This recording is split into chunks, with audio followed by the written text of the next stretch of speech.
Fala galera, eu sou o Natan, esse aqui é o meu canal e aqui a gente faz teologia pública pra gente normal. Eu quero dar um conselho pra você hoje. Eu quero te dizer, pare de correr atrás do sobrenatural. Eu estava meditando nas escrituras esses dias e eu gosto muito de estudar os evangelhos, né? A história, a vida de Jesus, o ministério de Jesus, como Jesus se movimentava, e algo me chamou a atenção. Eu percebi que todas as vezes que Jesus fez um grande milagre, fez uma grande cura, ou propriamente transformou água em vinho, mas uma manifestação sobrenatural, ele geralmente fazia em meio a multidões. Ou seja, ele fazia no meio de um grande número de pessoas. E quando ele estava somente com seus discípulos, né, em momentos mais íntimos, dificilmente ele fazia um milagre, uma manifestação sobrenatural ou algo, né? Por exemplo, a multiplicação de pães e peixes foi para 5.000 homens, fora mulheres e crianças. Quando você vê a cura de cegos no caminho, era enquanto a multidão, ele estava no caminho, a multidão atrás dele. Quando você vê, por exemplo, a ressurreição de Lázaro em João capítulo 11, havia uma grande multidão ali junto com Jesus, que acompanhou Jesus. Então, esses grandes milagres eram geralmente para a multidão. Mas quando Jesus estava com os seus discípulos, com os mais íntimos, né, com os 12 ali, dificilmente Jesus fazia um milagre. Por quê? Porque nesse ambiente Jesus aproveitava o tempo para instruir. Nesse ambiente Jesus aproveitava o tempo para ensinar os seus discípulos, para ensinar valores aos seus discípulos. Por exemplo, o Sermão da Montanha, a gente pensa que Mateus capítulo 5, 6 e 7, apesar de haver uma multidão ali, mas aqueles que se aproximavam para ouvir Jesus eram somente seus discípulos. O Sermão da Montanha, quando Jesus começa a falar bem-aventurado e vai falar em Mateus 5, 6 e 7, ele não fala para a multidão. O Sermão da Montanha, Jesus fala para os seus discípulos. Não havia microfone naquela época, então quem queria ouvir Jesus tinha que se aproximar para ouvi-lo. E chegando os seus discípulos, Jesus proferiu essas palavras, bem-aventurado, e assim ele segue. Jesus, diante dos seus discípulos, num momento mais íntimo, Jesus aproveitava para dar instrução, Jesus aproveitava para dar direção, Jesus aproveitava para dar conselhos de valores, de princípios, que seriam a base para os discípulos darem continuidade àquilo que Jesus havia começado.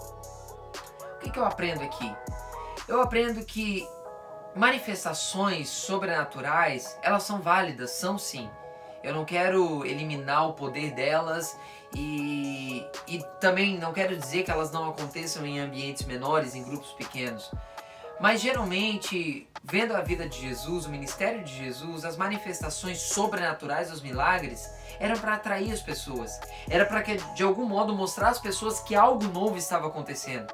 Era para mostrar que uma nova realidade estava começando a surgir, que algo novo estava começando a acontecer naquele tempo. A realidade do reino de Deus estava invadindo o sistema, estava invadindo o mundo presente e as coisas estavam mudando.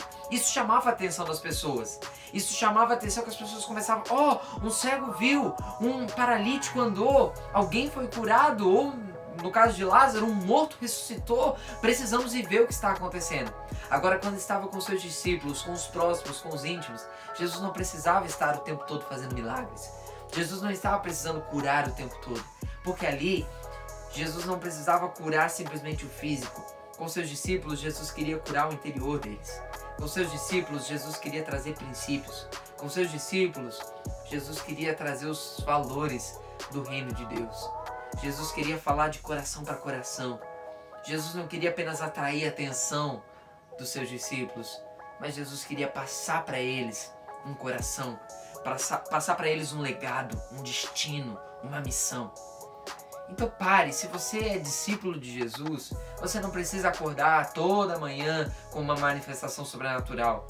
Toda vez que você for buscar, que você for orar, você não precisa daquele ambiente que de algum modo aconteça algo sobrenatural. Quando você começa a caminhar com Jesus, você percebe que Ele fala com você nas coisas mais naturais. Que Ele fala com você e ministra ao seu coração as coisas mais simples. Naquilo que de algum modo é tão normal para as outras pessoas, mas para você está talvez tocando no seu coração.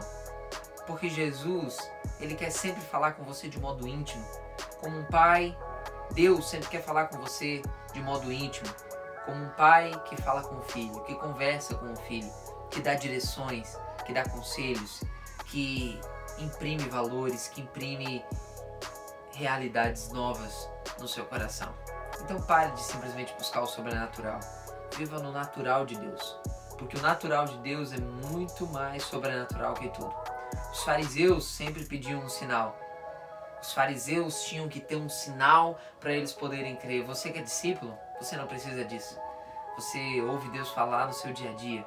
Você ouve a manifestação, você vê a manifestação da graça de Deus nas coisas mais simples do seu dia a dia. Pare de buscar o sobrenatural e viva o natural de Deus. Se você gostou desse vídeo, se inscreve no canal, deixa o seu like, ativa o sininho para receber quando tiver vídeos novos e comenta aqui embaixo momentos simples onde você viu a manifestação da graça de Deus.